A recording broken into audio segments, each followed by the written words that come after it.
pelajari tentang pendidikan anti korupsi. Tanpa berlama-lama, mari kita masuk ke materinya. Pendalilan korupsi. Pendidikan anti korupsi adalah proses pembelajaran yang bertujuan untuk menanamkan nilai-nilai integritas, kejujuran, tanggung jawab, dan kepedulian terhadap keadilan sebagai upaya pencegahan terhadap tindakan korupsi. Pendidikan ini mengajarkan peserta didik untuk memahami dampak negatif korupsi serta membentuk sikap dan perilaku anti koruptif sejak dini. Definisi korupsi. Pengungkapan tentang korupsi seringkali dikaitkan dengan pergantian pemerintahan atau peralihan dari pemerintahan otoriter ke pemerintahan demokratis, yang tentu saja memiliki makna tersendiri.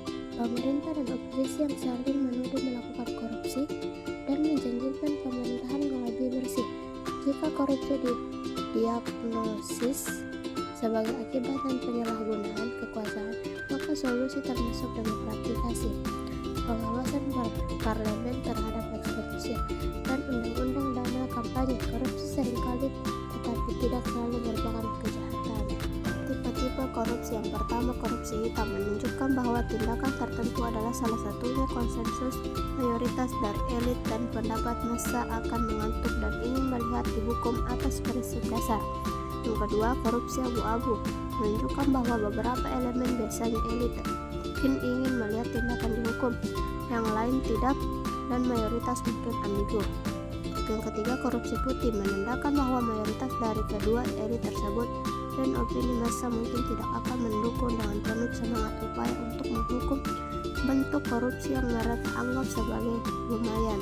Jenis-jenis korupsi ada 10. Yang pertama, bribery, suap, misuses of official position, penyalahgunaan jabatan, conflict of interest, konflik kepentingan, vote buying, pembelian suara, influence bidding, menjajakan pengaruh, nepotism, trading in know-how and indisert information, perdagangan pengetahuan, illegal financing of political parties, revolving door effect, state capture. Pengukuran korupsi. Yang pertama, pentingnya ukuran korupsi. Untuk menanggulangi dan membandingkan tingkat korupsi secara efektif, diperlukan dasar pengukuran yang objektif dan sistematis. Yang kedua, besarnya skala korupsi dan tindak kejahatan terkait. Perdagangan narkoba memiliki omset hingga 400 miliar dolar per tahun.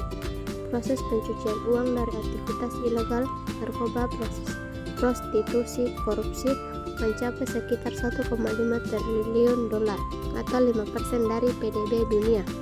3. Kesadaran global dan upaya penegakan hukum. Korupsi telah menjadi isu global yang sering disorot media internasional. Tokoh besar termasuk mantan presiden dan menteri kini mulai dijeret hukum, menandakan adanya penerapan prinsip satu hukum untuk semua. Sekian dari saya, terima kasih.